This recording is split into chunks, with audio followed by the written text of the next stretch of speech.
While there are several movies like Hostage, Trespass, and Panic Room, where a house gets invaded by intruders and the family is stuck with dealing with them for hours, in reality, home invasions are quite rare. There are 3 reasons for this.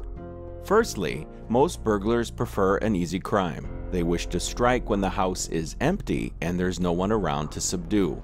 Secondly, there's always an element of danger for the intruders too if the occupants are armed.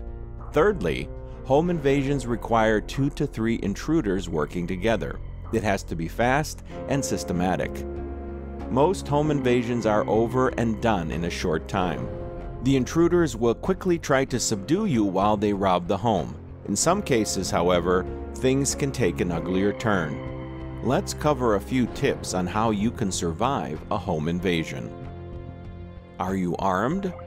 Nothing deters intruders like a firearm. That's why every prepper would do well to have a shotgun at home. Just the sound of the shotgun being racked is enough to strike fear into the heart of most criminals. How many intruders are there? Usually, when there's a home invasion, the intruders will try to be fast, loud, and get the occupants to quickly come under their control.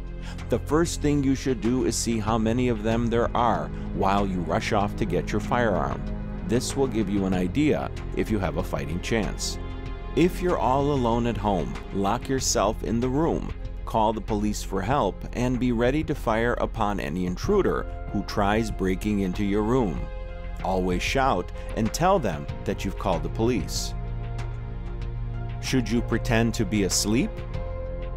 If you're sleeping and you hear intruders skulking around your house, never pretend to carry on sleeping hoping that they don't disturb you. Don't expect criminals to have mercy. They could easily kill you while you're playing possum. Then you'll really be dead. Instead, you should quietly get up and try to ascertain where the intruders are. If they're downstairs, grab your mobile phone, try to quietly wake up your kids, and all of you should huddle in one room with the door locked. Place furniture against the door to reinforce it and call the police for help. Do you have a safe room? If you have a safe room and you can quickly get your family and yourself into it, that would be great. Get in there and call for help. Who is in the house with you? If there are 4 to 5 adult males in the house and there are just 2 intruders, very often it's possible to overcome the intruders.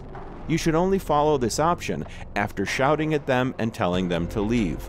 Always give the intruders a way out. Never corner them or make them feel trapped. If they have knives or firearms, do not attempt any heroics. Just do as you're told. If they try to attack you with a knife, always put distance or objects between them and yourself. Even holding up a chair with its legs pointed at your attacker and jabbing forward can be a very effective form of defense. Are you tied up? It's best never to get tied up by the invaders. That will put you completely at their mercy. If they do not have weapons, use improvised weapons and fight back. Never allow yourself to be tied up if you can avoid it. If you do get tied up, you can break duct tape by rubbing it against a sharp surface. If your hands are zip-tied, take out one shoelace, drape it over the zip tie, and tie one end to each shoe. Now do a pedaling motion so that the shoelace acts as a saw against the zip tie. The heat and friction will break the tie. Improvised weapons. As mentioned earlier, always remember this: you are never unarmed. Objects all around your house can be used as weapons. If you can use it to stab, slash, or smash, it's a weapon. A frying pan is a weapon. So is a rolled-up magazine. The pretty flower vase that's used to smash an intruder's head is a weapon. Your kitchen knives, pens, chairs, etc. can all be used as weapons. Never fear making a mess or damaging your items. Home invasions can lead to rape or even murder if allowed to escalate. So, if you notice that the intruders have other intentions other than robbery, you really need to fight back and injure them. Here's a point to note. If they attack you, always aim to injure one of them as badly as you can. Stab their throat with a pen, or if you have a knife, use that instead. This can be extremely demoralizing to the rest of the intruders because now it means that their partner may need medical attention and law enforcement will be able to track them.